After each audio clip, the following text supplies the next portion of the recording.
오늘 말씀에 뭐라 그랬냐면 너희들 이미 주님과 함께 살림받은 존재다. 하나님의 자녀고 천국 백성이다. 그러니 위의 것을 찾으라. 위의 것을 생각하라. 그렇게 말씀하고 있어요. 위가 뭘 말씀하느냐? 직접적으로 하나님 나라를 말씀하는 것이지만 나아가서 믿음의 사람은 주님 바라보며 살아야 한다. 아멘. 바울은 지금까지 뭘 강조했냐면 하지 말아야 될 거 강조했어요. 헛된 철학, 금욕주의, 율법주의 이거 조심해라. 절대 따라가지 말아라. 하지 말라. 그런데 지금은 이제 하라 그래요. 적극적으로 안 할 거 그거 너무 생각하지 말고 위의 것을 찾고 위의 것을 생각하라.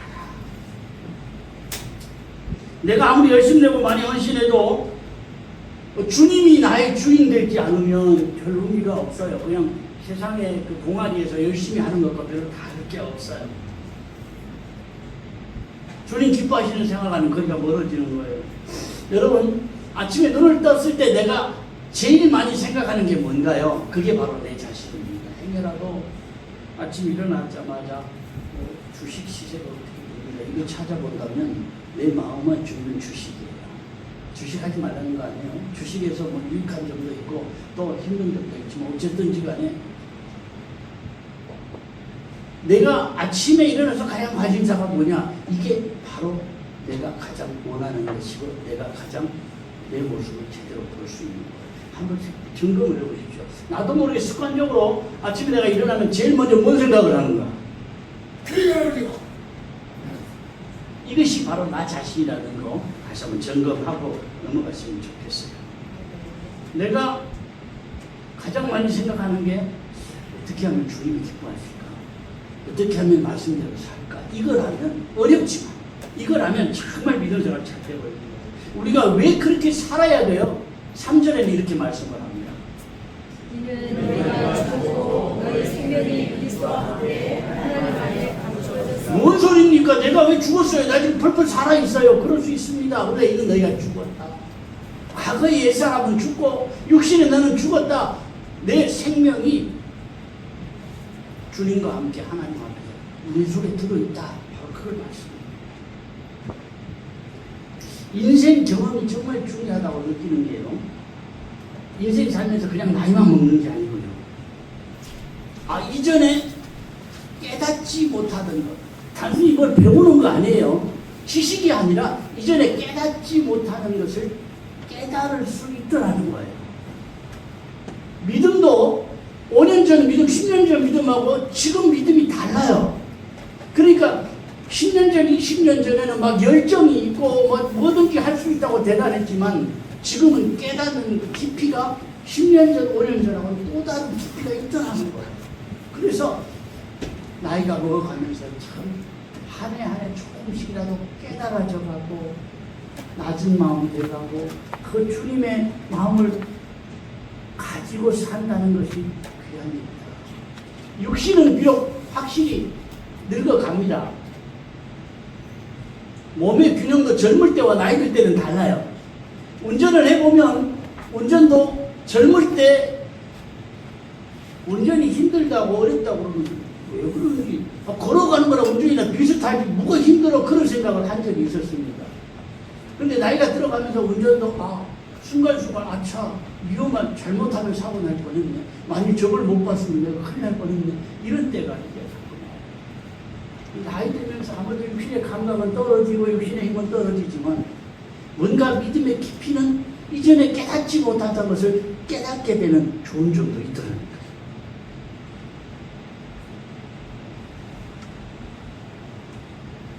그러니까 말씀의 깊은 뜻이 하나 깨달아지면 그게 또 마음이 기뻐요.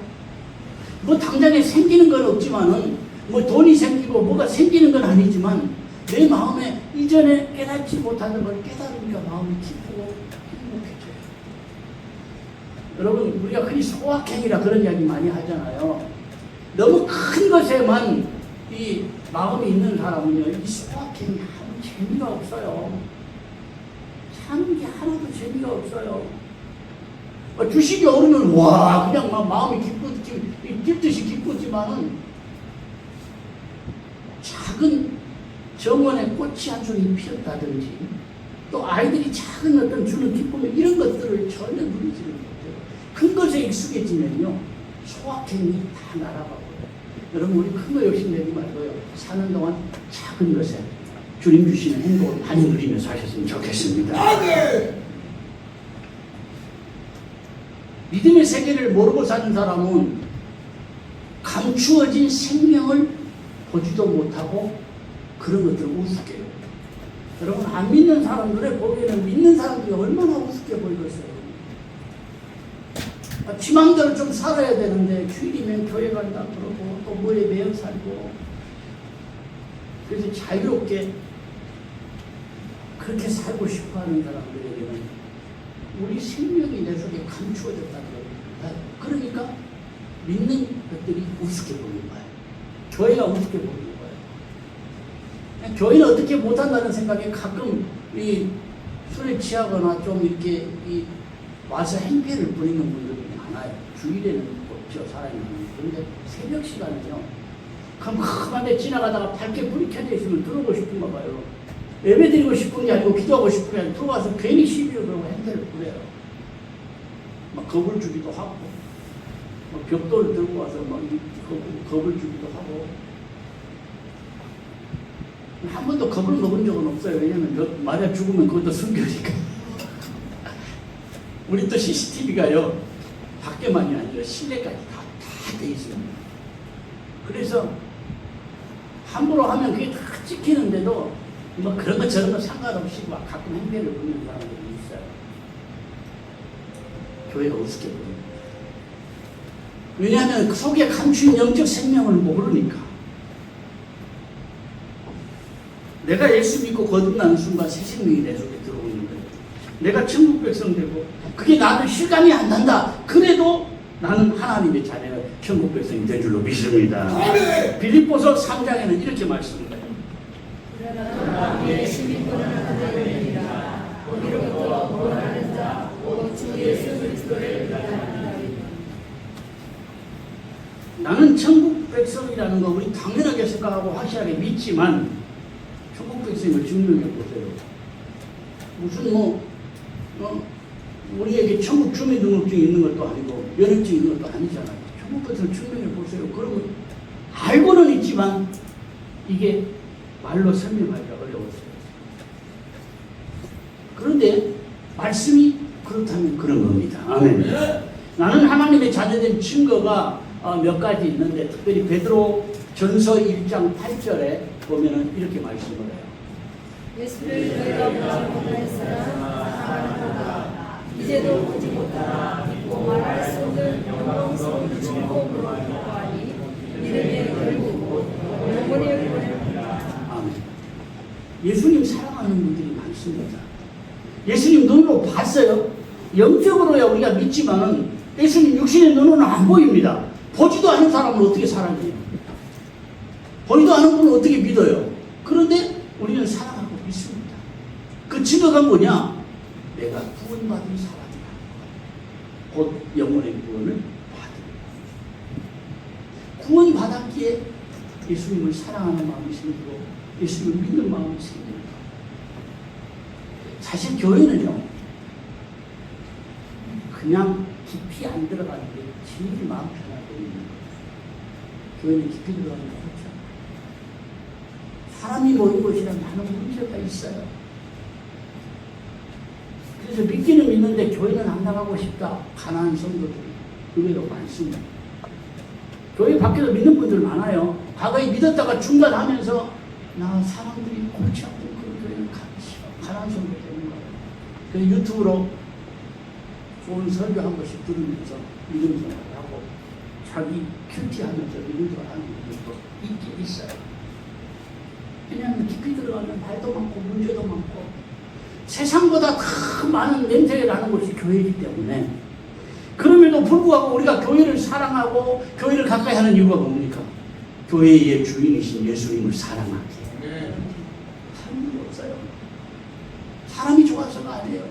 내가 교회의 주인이신 예수님을 사랑하고 주님을 가까이 하기 위해서 더 교회를 사랑하고 교회를 가까이 하는 주님을 사랑하는 마음이 있다는 것이 구원받은 증거인 줄로 믿습니다. 주님을 사랑을 내가 한번 체험했어요. 그러면은 주님은 더 큰 은혜 주시고요. 그 다음에 더 큰 사랑을 체험하게 하십니다. 그런데 말씀도 한번 순종해 본 사람이 다음에 더 큰 일에도 순종하게 돼요. 순종의 경험이 더 순종하게 만들어 주시더라고요. 요한복음 15장 9절 보면 이렇게 말씀합니다. 아버지께서 나를 사랑하신 것 같이 나도 너를 사랑하였으니 나의 사랑을 더하라. 내가 사랑한다. 너희들 나의 사랑 안에 거하면 좋겠다. 그런 바람인데 주님 안에 주님의 사랑 안에 거하는 비결이 뭐냐? 딱 한 가지입니다. 10절입니다. 예, 10절.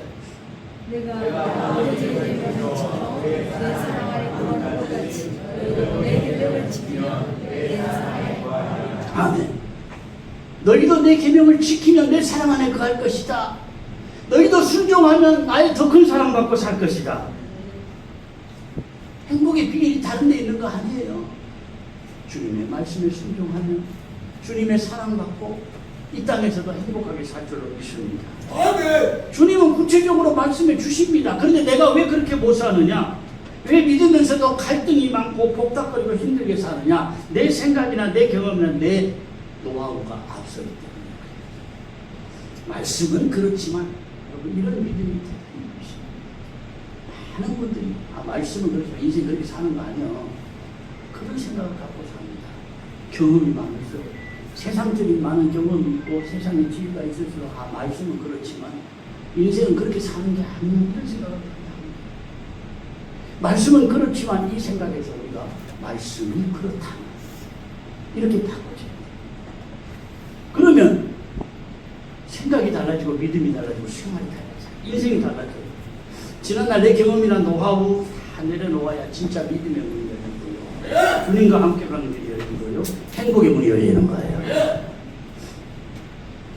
저는 나이가 들어갈수록 젊은 목사님들의 그 말에도 귀를 기울이려고 했습니다. 경험이 많잖아요. 몇십 년 동안.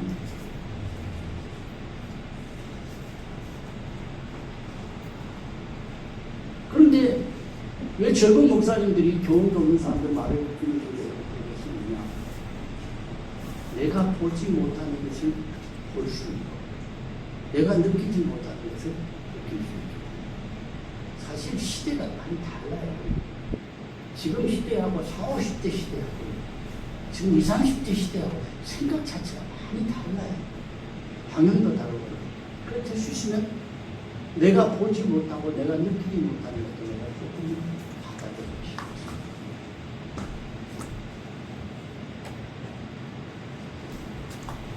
8절 마지막에 보면요. 보지 못하나 믿고 말할 수 없는 즐거움으로 기뻐하는 것이 있어요.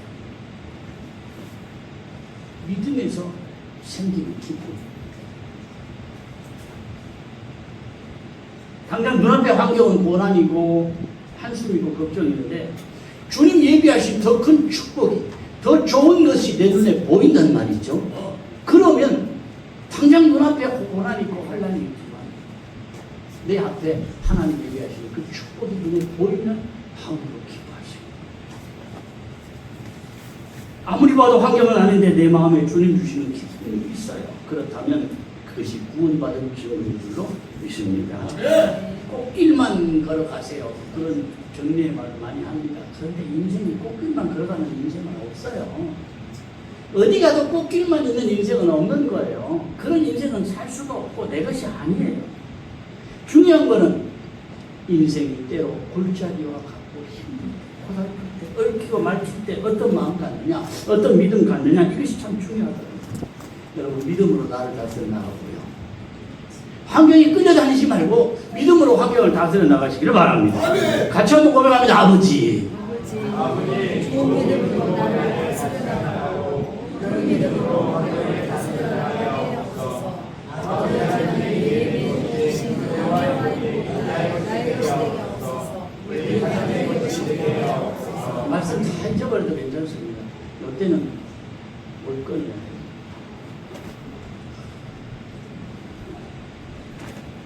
제 얼굴은 찍지 마세요. 초상권 있습니다.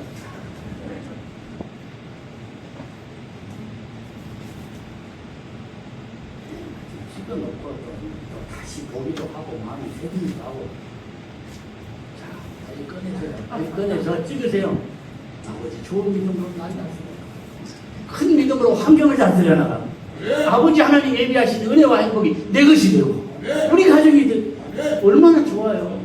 정말 이렇게 살 수만 있다면 믿음 생활 잘하는 거예요. 믿음의 행복을 내 것으로 누리는 거예요. 여러분 남의 것은 아무리 좋은 것도 소용이 없어요. 내 것으로 누려야 돼요. 주님 주시는 은혜 행복, 주님 주시는 기쁨, 주님 주시는 그 축복이 내 것이 되기를 축원합니다.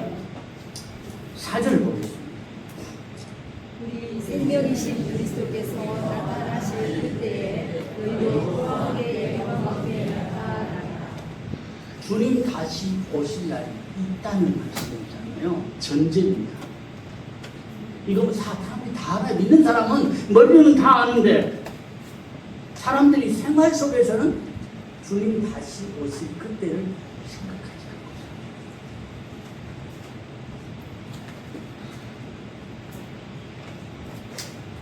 않고 많은 사람들이 주님 다시 오실 그때가 있다. 이거를 생활로는 생각하지 않고 살아요. 여러분 주님 다시 오실 날이 없고 내 인생을 어떻게 살았느냐에 대한 결산할 날이 없다면 내 마음대로 살면 돼요. 사기를 쳐서라도 잘 살면 그만이에요. 죽으면 그만인데요. 죽고 나서 욕 먹으면 뭐예요? 죽고 나서 욕하려고 하라 그래요. 내 마음대로 하면 그만해요. 사기를 쳐서라도 남의 것을 빼앗아도 잘 먹고 잘 살다가 죽으면 그만해요. 죽으면 아무것도 안 남아요. 죽으면 끝나는 거예요. 그런데 그렇지 않다는 거예요. 데살로니가전서 4장에 보면 이렇게 말씀을 해요. 주께서 어려움과 천사랑의 소리와 하나님의 나라의 소리로 친히 오늘로부터 강림하시리니 그리스도 안에서 죽은 자들이 일어나고 이에 우리 살아남은 자들도 그리스도께 구름 속으로 끌어올려 위에서 종종이 하시리니 그리하여 우리가 항상 주와 함께 있으리라. 수없이 성경에서 예수님 오실 것이다 수없이 말씀하셨잖아요. 구약에서부터 오셨어요. 예수님이 고난받고 십자가에 죽을 것이다 그렇게 하셨어요. 이루어졌어요. 예수님 부활하실 것이다 부활하셨어요. 예수님 다시 오실 것이다 이제 요것만 남았어요. 말씀대로 예수님 오셨고 십자가에서 우리 죄를 담당해서 죽으셨고 부활하셨고 다 이루어졌다니까요. 이제는 재림만 남았는데 그건 안 믿어져 볼 수도 있습니다. 그러나 안 믿어지는 사실들이 다 이루어졌잖아요. 오시고 십자가를 지시고 죽으시고 부활하시고 이제는 다시 오실 그날만 남았다니까요. 이 말씀으로 믿어지길 바랍니다. 상식이 안 맞아도 현실적으로 있을 수 없는 일이라도 말씀이 그렇다면 그런 겁니다. 노아 홍수 있기 전에도 그랬어요. 온 세상이 홍수로 망합니다. 그러면서 노아가 방주를 어디다 지었어요? 산 꼭대기에 이런 애도 어떻게 그럴 수 있는 거겠어요?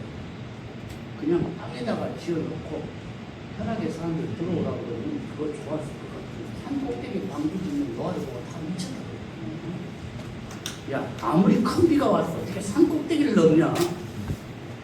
미친 영감이라고 그러겠죠. 안 믿었어요. 왜? 지금까지 그렇게 큰 비가 내린 일이 없거든요. 산을 덮을 만한 홍수가 난 일이 없었거든요. 그러니까 안 믿는 거예요. 멀쩡한 날에 홍수가 나서 산 꼭대기를 덮을 것이다. 아무도 그런 생각을 못 하는 거예요. 그러나 과학적으로도요, 노아 홍수 시대에 물이 산을 넘었다. 그 증거가 과학적으로 증명이 되는 거예요. 사람들이 뒤늦게 후회를 합니다. 근데 방주문을 누가 닫았어요? 노아가 닫은 게 아니에요. 하나님이 닫으셨어요. 그러니까 더 이상 들어올 수도 없는 거예요. 나중에 후회해도. 히브리서 9장에는 이렇게 말씀을 합니다. 한번 죽는 것은 사람에게 정해진 것이고 문제는 심판이니 아무리 좋은 것도 안 믿어지면 소용없어요. 믿어지는 게 성령의 역사고 나를 사랑하시는 증거인 줄로 믿습니다. 똑같이 광야 40년을 살아도요. 여호수아와 칼렙은 다른 인생을 살았어요. 똑같이 고생했어요. 똑같이 물이 없어 고생하고, 똑같이 먹을 것 때문에 힘들고, 똑같이 광야의 그 힘든 날씨 때문에 어렵고, 불금에 물리고, 정갈에 쏘이고, 막 이런 어려움을 다 겪으면서 살았지만은, 요호수아와 갈렙은 다른 게 뭐냐? 하나님이 약속하신 가나안에 대한 확실한 소망을 갖고 있습니다. 그러니까 그 사람들은 그 믿음대로 가나안에 갔어요. 많은 문제들이 있고 이 쳐들어오는 많은 부족들이 있었지만 그때 넘어서고 해결해 나가면서 믿음으로 살았어요. 그런데 대부분 백성들은요 40년 광야 생활에 죽지 못해 따라가니까 환경 때문에 불평하고 원망하고 때로는 거역하고 불순종하고 그러면서 살다가 가나안 땅을 밟아보지도 못하고 중간에 다 죽었습니다. 똑같은 광야 40년입니다. 어떤 마음, 어떤 믿음으로 사느냐에 따라서 결말이 달랐더라는 거예요. 여러분 믿음도 다 같은 믿음이 아닙니다. 직분자도 다 같은 직분자가 아니에요. 환경이나 주변이 문제가 아니라 내가 문제입니다. 내가 은혜 받아야 돼요. 아멘. 내가 은혜 받으면 나 자신이 먼저 달라지고요. 식구들이 달라지고 교회가 달라지고 주변이 달라집니다. 사람이나 환경 탓하지 말고요. 내가 은혜 받고 내가 체험이 있어야 돼요. 같이 한번 고백하겠습니다. 환경이나 주변이 문제가 환경이나 주변이 문제가 아니라 내가 문제입니다. 나 자신이 은혜 받으면 내가 달라지고 식구들이 달라지고 교회가 달라지고 주변이 달라질 것이다. 사람이나 환경 탓하지 않고 내가 은혜 받고 내가 말씀의 체험이 있게 하옵소서. 인생의 결과에 대한 확신을 갖고 괜찮아요? 이게 어떻게 하나 이거를 근데 죽어도 말 안 하는 사람이었어요. 왜 사진을 찍으라고 하냐면 목사님이 거기로 맞으면 사진을 볼까 생각이 안 나냐. 그러면 한 번씩 되새김질 하면서 받는 은혜가 더 커요. 현장에서 받는 은혜도 있습니다. 그런데 되새김질 하면서 받는 은혜가 큽니다. 하나님 은혜 주시는 거 마음껏 받아 누리시길 바랍니다. 아멘. 이 땅에 사는 동안 얼마 안 됩니다. 우리가 해야 될 것은요, 복된 흔적을 만들어 나가시면 좋겠어요. 우리 인생을 복된 날들로 만들어 나가시면 좋겠어요. 사는 동안 내 입술에서 불평이나 원망은 할 수 있으면 다 지우고 내 인생을 복된 인생, 행복한 인생으로 만들어 나가는데 운명이나 팔자가 아니에요. 내가 만들어 나갈 수 있습니다. 아름답고 복된 여정을 만들어 나갈 수도 있고 타박하고 불평하는 인생을 만들어 나갈 수도 있는 것입니다. 단 한 번뿐인 인생입니다. 다시 살 수 없어요. 아름답게 만들어 나가고 좋은 흔적을 남기고 가셨으면 좋겠습니다. 주님 우리에게 이런 약속을 하셨어요. 요한계시록 보라, 내가 섬기노니 내가 줄 성이 내게 있어 각 사람에게 그가 행한 대로 하라. 누구에게요? 각 사람에게. 교회 단체로 상주는 아닙니다. 각 사람에게 그가 믿음대로 행하자. 그가 믿음으로 행하자. 부부도 다를 수 있습니다. 각 사람에게 그가 행한 대로 갚아줄 것이다. 그러니까 각 사람에 맞추어서 상급을 주실 것이다. 제가 그 전에 젊을 때는 상급 이야기가 되게 듣기 싫었어요. 유치하게 무슨 상이냐. 큰 믿음, 깊은 믿음 가지면 상급이 문제냐. 그랬는데 안 그렇더라고요. 하나님을 기쁘시게 하는 믿음은요, 하나님이 계신 것을 믿어야 하고, 또 하나는요, 하나님이 상 주시는 하나님, 행한 대로 갚아주시는 하나님, 나에게 좋은 것들을 채워주시는 하나님, 그 하나님을 믿으라 그랬더라고요. 유치한 게 아니에요. 어린애들처럼 뭔 상을 바라며 그게 아니에요. 이 땅에서는 심는 과정, 심는 시절입니다. 이 땅에 사는 것. 각 사람에게 행한 대로 갚아줄 것이다. 하나님 주신 약속으로 받으셨으면 좋겠어요. 정말 이 말씀을 믿는다면 현실 속에서 아무렇게나 살 수가 없는 거예요. 오늘도 주신 말씀들이 내 마음에 그대로 묻어지고 나에게 적용될 수 있었습니다.